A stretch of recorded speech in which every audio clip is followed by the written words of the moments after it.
Assalamualaikum warahmatullahi wabarakatuh. Perkenalkan, nama saya Muhammad Adam Malik dari Prodi Perdagangan Internasional.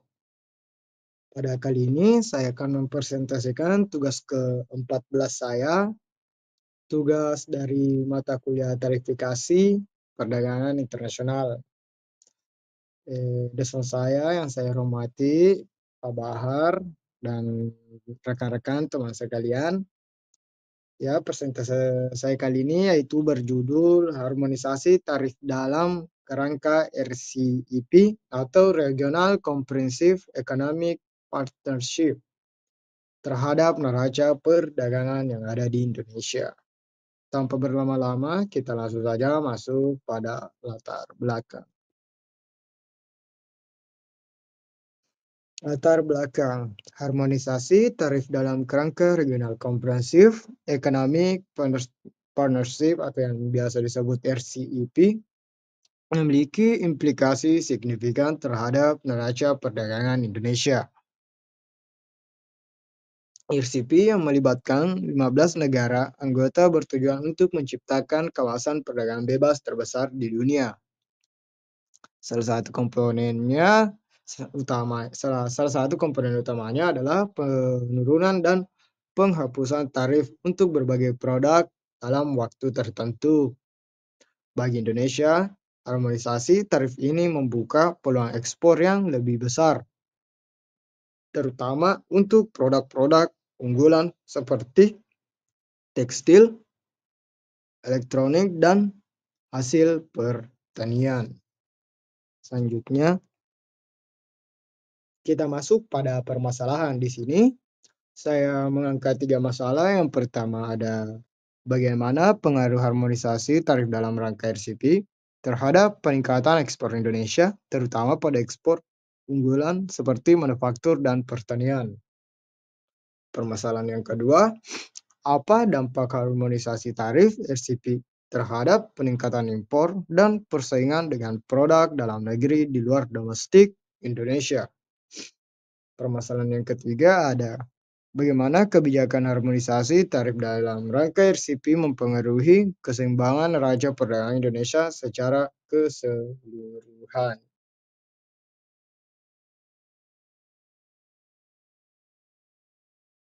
Selanjutnya kita masuk ke tinjauan pustaka.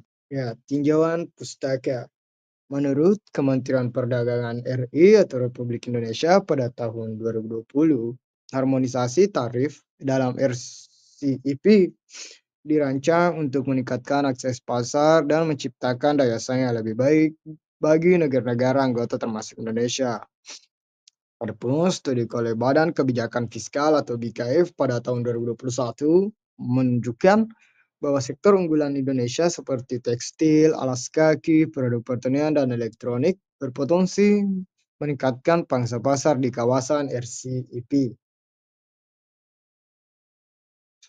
Menurut teori keunggulan komprehensif Ricardo pada 1817, negara akan dapat manfaat dari perdagangan bebas jika mampu memproduksi barang dengan biaya relatif lebih rendah dibanding negara. Selanjutnya kita masuk pada pembahasan. Kita masuk pada pembahasan yang pertama. Di sini saya membahas dari permasalahan yang pertama di sini. Saya akan membahas masalah pertama yang tadi saya tampilkan. Saya akan menjawabnya di penjelasan ini. Harmonisasi tarif dalam kerangka RCEP memberikan peluang signifikan bagi peningkatan ekspor Indonesia, terutama pada sektor unggulan seperti manufaktur dan pertanian. Dengan penghapusan atau penurunan tarif biaya masuk, produk Indonesia dapat lebih kompetitif di pasar negara-negara anggota RCEP seperti China, Jepang, Korea Selatan, dan negara-negara ASEAN lainnya. Preferensi tarif ini memberikan keuntungan harga yang lebih rendah dibandingkan negara non-anggota sehingga meningkatkan daya saing produk Indonesia. Selanjutnya, Selanjutnya penjelasan yang kedua. Penjelasan yang kedua ini yaitu penjelasan yang isinya menjawab pertanyaan dari permasalahan yang kedua yang tadi. Di sini ya saya akan menjawab sedikit permasalahan kedua di sini ada di penjelasan yang kedua. Tanpa berlama-lama saya akan bahas.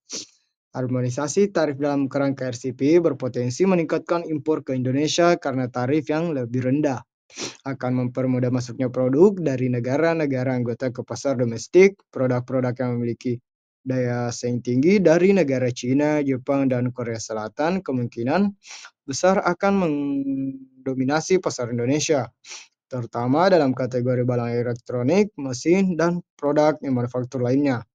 Hal ini dapat memberikan konsumen akses ke produk berkualitas dengan harga kompetitif, tetapi juga menimbulkan tantangan bagi industri dalam negeri.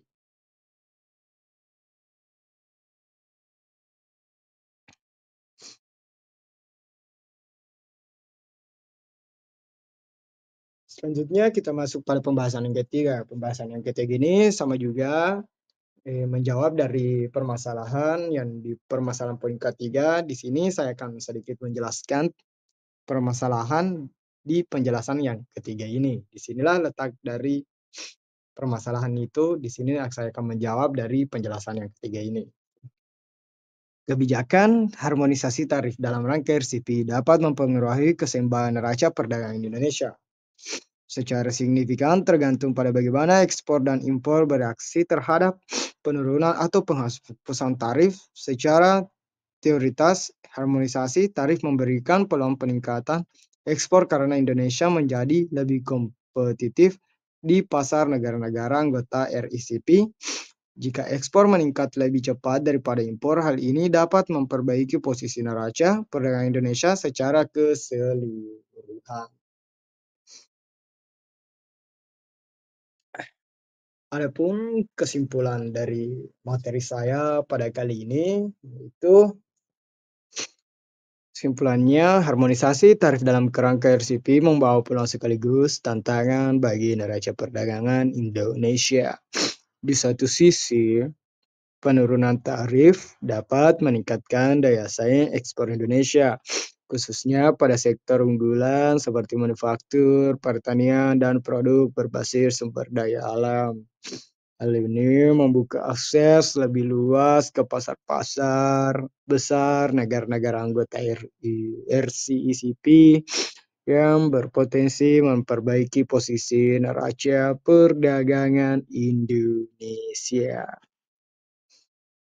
Selanjutnya kita masuk ke saran. Wait, nyalek guys. Sorry.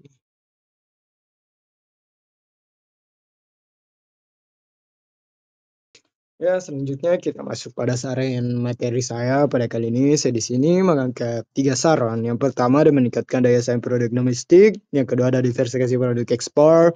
Yang ketiga memperkuat kebijakan proteksi selektif. Yang pertama itu meningkatkan daya saing produk domestik. Pemerintah dan pelaku industri berfokus pada peningkatan daya saing produk lokal melalui inovasi teknologi, efisiensi, dan peningkatan kualitas produk. Saran yang kedua ada diversifikasi produk ekspor. Indonesia perlu mengurangi ketergantungan pada ekspor komoditas mentah dengan mendorong pengembangan produk bernilai tambah yang memiliki permintaan tinggi di pasar RCEP. Yang ketiga, memperkuat kebijakan proteksi selektif. Pemerintah harus mengidentifikasi sektor domestik yang rentan terhadap persaingan impor dan menerapkan kebijakan proteksi selektif seperti regulasi teknik, standar produk, atau sertifikasi wajib.